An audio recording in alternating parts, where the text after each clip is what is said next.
Welcome back to బామ్మగారి ముచ్చట్లు. ఈరోజు tiffin uggani చేద్దామని బరబరాలు నానబెట్టానండి. నీళ్ళు పోసి నానబెట్టి ఉల్లిపాయ పచ్చిమిరపకాయ కోసుకుందామని చెప్పి అక్కడ పెట్టాను పక్కన. కాసి నీళ్ళు పోసి మరమరాలు ఆడ పెట్టేసి ఉల్లిపాయ కోస్తున్నాను అనమాట.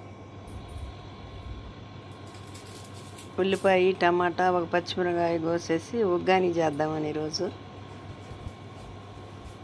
తిరగమాత పెట్టాను అనమాట. ఉగ్గానికి కొంచెం నూనె వేసేసి ఆ నూనె కాగంగానే కొంచెం ఇంకేం వేయలేదనమాట దాంట్లో. ఉగ్గానీలోకి ఎందుకు లేని టమాటా పచ్చిమిరపకాయ ఉల్లిపాయ వేసేసాను అనమాట. ఇక నూనెలో అవి కొంచెం వేగిన తర్వాత ఇక మరమరాలు వేసుకుందాంలే అని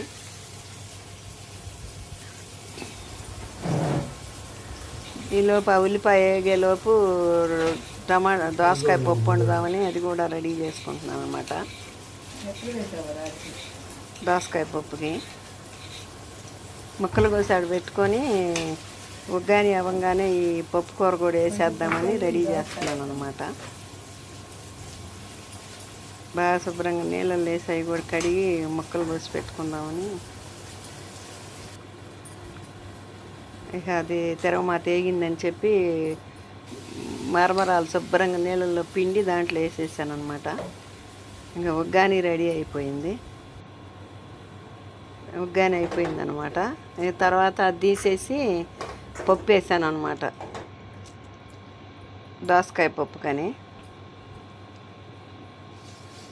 కందిపప్పు వేసేసి కుక్కర్లో ఈ ముక్కలు కూడా వేసేసి పొయ్యి మీద పెట్టేసాను అనమాట. ఒకేసారి కడుక్కొని కొంచెం టమాటా దోసకాయ ఉల్లిపాయ పచ్చిమిరకాయ కోసాను అనమాట. అవి కూడా పొయ్యి మీద పెట్టేసి ఇంకా వండేద్దాంలే ఒకేసారి. ఇంక ఇన్నిసార్లు ఎందుకని పప్పు కూడా వేసేసాను అనమాట. దాంట్లో కొంచెం పసుపు కొంచెం చింతపండు కొంచెం కారం పెట్టాను అనమాట. మూత పెట్టేస్తాను. ఇక పప్పు కూర కూడా విజిల్ వచ్చిందనమాట.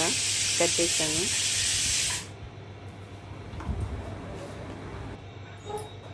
తిరగమాత వేసుకుందామని తిరగమాత వేస్తున్నాను అనమాట. కొంచెం నూనె వేసి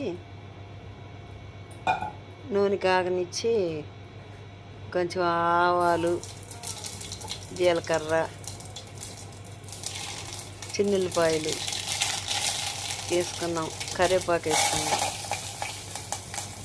తిరగమాత బాగా కాలిపోయిందనమాట. ఇక తీసి పప్పులో పోసేసాను. పప్పు కూర కూడా రెడీ అయిపోయిందనమాట. తిరగమాత వేసేసి కొంచెం ఉప్పు వేసేసి ఇంకా మెత్తిపేసాను అనమాట. రెడీ అయిపోయింది. బాయ్ అండి. ఈ వీడియో నచ్చితే లైక్ చేయండి. బాయ్.